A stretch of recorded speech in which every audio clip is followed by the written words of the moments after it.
कपिल भगवान ने गुरु के लक्षण बताए, गुरु कैसा होना चाहिए। कपिल भगवान कहते हैं माता सबसे पहली शर्त गुरु ब्राह्मण होना चाहिए।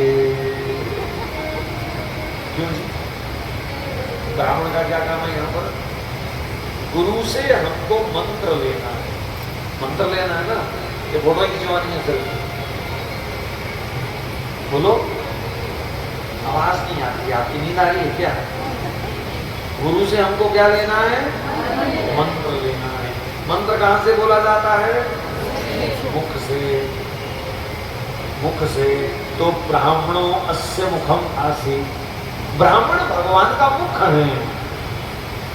जब हम ब्राह्मण से मंत्र लेते हैं तो साक्षात भगवान से मंत्र ले रहे हैं, ठीक है? क्योंकि ब्राह्मण भगवान का मुख है, इसलिए गुरु ब्राह्मण होना चाहिए। फिर कहा गुरु वैष्णव होना चाहिए। वैष्णव शब्द की कई परिभाषाएं हैं, लेकिन मुख्य रूप से कहूं भगवान विष्णु और उनके समस्त अवतारों में जिनकी निष्ठा है वो वैष्णव है। खान पान के आधार पर भी वैष्णव की परिभाषा की जाती है। वृंदावन के कुछ संतों ने वैष्णव शब्द की ये भी परिभाषा दी, हरि नाम, हरि प्रिया, हरि धाम। इन तीन में जिसकी निष्ठा है, हरि नाम यानी भगवान का नाम, राधा गोविंद सीताराम। हरि प्रिया तुलसी जी, हाँ एक और हरिवासर एकादशी, और हरि धाम भगवान का धाम। इन चार में जिसकी पूर्ण निष्ठा है वो वैष्णव है। तो काम आता है ऐसे वैष्णव से दीक्षा लेना। भक्ति भक्त भगवंत गुरु चतुर नाम बतुए। ऐसे पूर्ण सद्गुरु के चरणों में दीक्षित होने के बाद जब बैठो तो फिर भगवान में और गुरु में कोई अंतर नहीं देखो। कृपा सिंधु नर रूप हरि, नर रूप हरि। नर रूप में साक्षात श्री हरि मेरा कल्याण करने आए हैं, ऐसी निष्ठा होनी चाहिए। तो गुरु ब्राह्मण होना चाहिए, गुरु वैष्णव होना चाहिए, गुरु त्यागी होना चाहिए, गुरु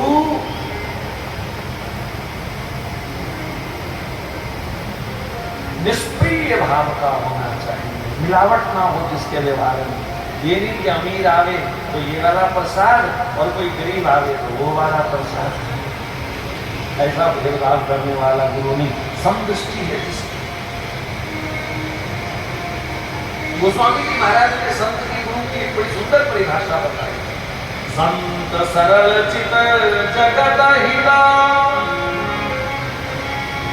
जिसका चित्त सरल है, जिसकी आंख तरल है और जिसका प्रत्येक व्यवहार जगत का कल्याण करने वाला है, वही सच्चा संत है, वही सच्चा सद्गुरु है। एक और बात, गुरु और सद्गुरु में भी बहुत बड़ा अंतर माना गया। वाणी से उपदेश करे वो गुरु होता है, अपने चरित्र से उपदेश करे वो सद्गुरु होता है। चरित्र सद्गुरु को प्रवचन नहीं देना पड़ता, माफ करना मेरा कहने का जो यहाँ कारण है, आप उसको पकड़िए नहीं कि जो प्रवचन दे रहे हैं वो गलत है।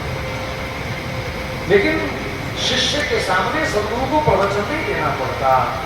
शिष्य उसको देख देख करके ही सब भजन सीखता है। उसकी रहनी कैसी है, उसका व्यवहार कैसा है, उसकी सेवा कैसी है, उसकी पूजा कैसी है, उसका नाम निष्ठा कैसा है, उसे देख देख करके ही शिष्य सीखता है।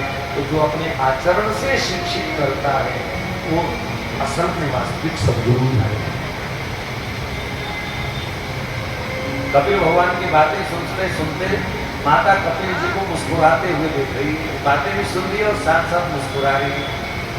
अब महाराज मैं आपको कथा सुना रहा हूँ, मेरे सामने बैठ करके कोई हे करते रहे, मुस्कुराते रहे तो थोड़ा अभद्र सा लगता है ना, कि शायद इसका ध्यान कहीं और है। तो कपिल भगवान ने डांट दिया, माता तेरा ध्यान कहाँ है? मेरी बातें सुन सुन करके तो हंसती क्यों जा रही है? तेरा ध्यान कहीं और है क्या? माता ने कहा कपिल मेरे लिए इससे प्रसन्नता का कोई विषय हो ही नहीं सकता। बोले कौन सा? बोले ये गुरु के जितने लक्षण तूने बताए हैं ना, ये सारे के सारे लक्षण मुझे आप में दिखाई दे रहे हैं। मेरी तो दौड़ समाप्त हो गई। मुझे कहीं भटकने की जरूरत नहीं है, मैं आप ही को गुरु धारण करती हूँ। कोई महाराज रजिस्ट्री तो करवानी नहीं थी, कोई रजिस्ट्रेशन तो होनी नहीं थी गुरु चेला की। कलयुग के गुरु तो फार्म भी भरवाने लगे महाराज, ऐसा भी देखा मैंने, फार्म भरवाए जाते हैं। उस फार्म में ये भी एक कॉलम होता है कि तुम काम क्या करते हो, यानी गुरु जी को चिंता होती है कि गुरु पूर्णिमा बढ़िया मनेगी कि नहीं मनेगी, काम क्या करते। अब क्या काम करते हैं इससे क्या लेना देना। और दीक्षा के भी एक प्रकार है, ये 5-10,000 वाली दीक्षा अलग है, 5,000 वाली अलग है, लाख रुपए वाली अलग है। कोई चेला कहने महाराज मैं मंत्र भूल गया, वो कहते हैं दोबारा दक्षिणा देके फीस जमा कराओ, दोबारा आ जाओ, फिर कोई लो मंत्र। और ऐसे गुरु में पहले कोई और मंत्र दिया होगा, दूसरी बार जाओ फिर और मंत्र दे देते, जिनकी परंपरा नहीं है। हमारे यहाँ किसी को भी सबको दीक्षा देने का अधिकार नहीं, जो गुरु परंपरा से जुड़ा हुआ है, जो संप्रदाय परंपरा से जुड़ा हुआ, क्योंकि हमारे जो संप्रदाय हैं वो किसी मनुष्य के बनाए हुए नहीं है, भगवान के चलाए हुए संप्रदाय। इसलिए पूर्ण भक्ति का करंट तभी प्राप्त होगा जब परंपरागत मार्ग से हम दीक्षा लेते हैं। ये नहीं कि कोई राह चलता मिल गया तो कोई भी गुरु हो जाएगा, जिनकी कोई परंपरा नहीं, ऐसे गुरुओं के पास कभी मत जाना।